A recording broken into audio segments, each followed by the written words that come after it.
Saudara tersangka sudah ditangkap, namun hingga kini motif ia tega membunuh anak politisi PKS masih menjadi teka-teki. Kita bahas bersama dengan psikolog forensik Mas Reza Indragiri. Selamat petang Mas Reza. Selamat petang, Assalamualaikum. Mas Reza, sebagai psikolog forensik, Anda membacanya seperti apa ketika ada dua kasus yang berbeda, kasus pencurian, kemudian dikaitkan dengan kasus pembunuhan yang sudah jalan 2 pekan ini, terus sudah menetapkan tersangka. Bagaimana pihak polisi akhirnya meyakinkan bahwa keterangan tersangka ketika mengaku menjadi pelaku pembunuhan ini bisa menjadi penyebab utama dalam kasus ini? Tempo hari dalam perbincangan di Kompas memang saya membuat prediksi bahwa asumsi bawah perkiraan saya pihak Polda Banten akan menyampaikan pengumuman tentang hasil kerjanya pada awal bulan Januari, atau asumsi atas setelah 46 hari, berarti hitung-hitungan saya pada akhir bulan Januari atau awal Februari. Itu perkiraan saya. Namun kalau kemudian kita berfokus pada apakah pelaku pencurian ini juga merupakan pelaku pembunuhan, terus terang saya masih mempertanyakan hal itu. Kenapa? Karena dari pemberitaan yang saya dapat di media, satu, bahwa di lokasi pembunuhan itu pelaku tidak mengambil barang apapun.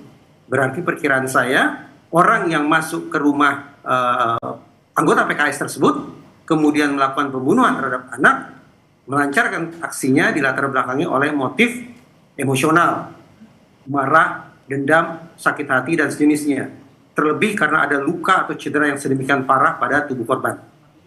Namun, pada peristiwa yang kedua, yaitu pencurian di rumah mantan anggota DPRD, kata pencurian saja sudah jelas menunjukkan bahwa pelaku memiliki motif instrumental, yaitu mendapatkan manfaat tertentu dari aksi kejahatannya.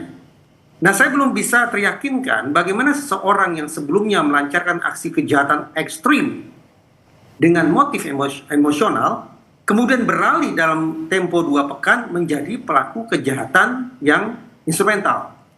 Perubahan motif yang sedemikian tajam itu dalam kurun waktu 2 pekan itu yang masih mengundang tanda tanya. Oke, jadi menurut Anda, Mas Reza, apa yang harus dilakukan oleh polisi sehingga tidak sekedar mengandalkan pengakuan dari tersangka yang sudah ditangkap ini? Saya harus tandaskan bahwa perkiraan saya, pernyataan bahwa pelaku pencurian itu juga merupakan pelaku pembunuhan tampaknya berasal dari keterangan yang disampaikan oleh si pelaku pencurian. Jadi bayangkan ada sebuah interogasi dalam waktu singkat dilakukan oleh sekian banyak personel polisi dan si pelaku dalam keadaan shock atau mungkin dalam keadaan terguncang.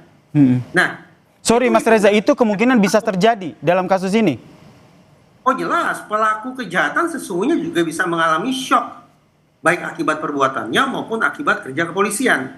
Nah, dalam situasi sedemikian rupa, ketika seorang terperiksa terus-menerus diinterogasi, apalagi seandainya menggunakan cara-cara yang abusif atau cara-cara kekerasan atau penyiksaan, maka ada resikonya bahwa dari mulut pelaku akan keluar istilahnya adalah coerced false confession. Pengakuan yang sesungguhnya palsu, pengakuan yang sesungguhnya tidak sesuai dengan kenyataan, namun dia sampaikan karena berada di bawah tekanan atau di bawah paksaan. Itu yang saya khawatirkan.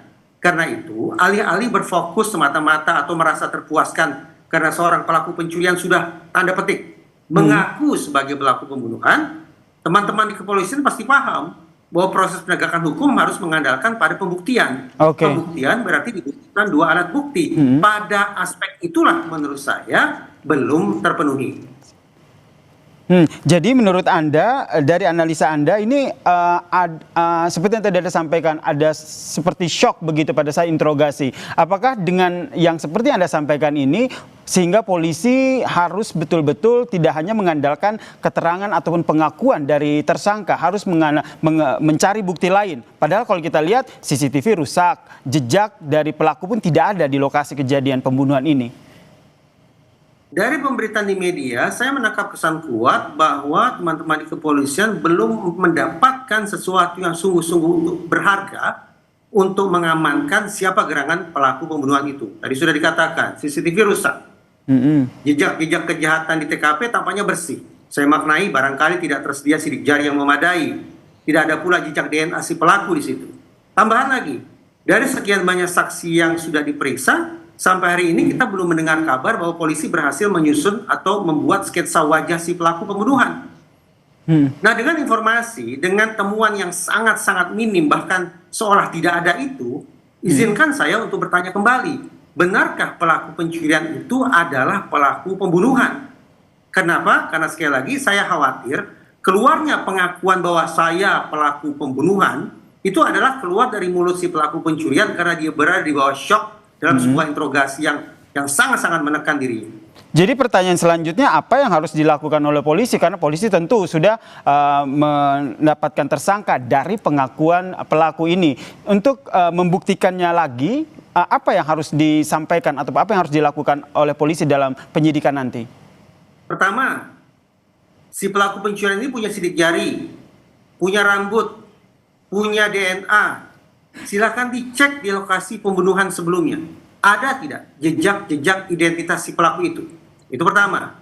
Atau yang kedua, mari kita realistis bahwa betapapun unit reskrim adalah unit yang sering kali mendapat tekanan besar dari masyarakat untuk menyelesaikan kasus secepat-cepatnya, tapi angka global menunjukkan bahwa tingkat keterungkapan kasus pembunuhan ternyata turun drastis dibandingkan 10 tahun lalu.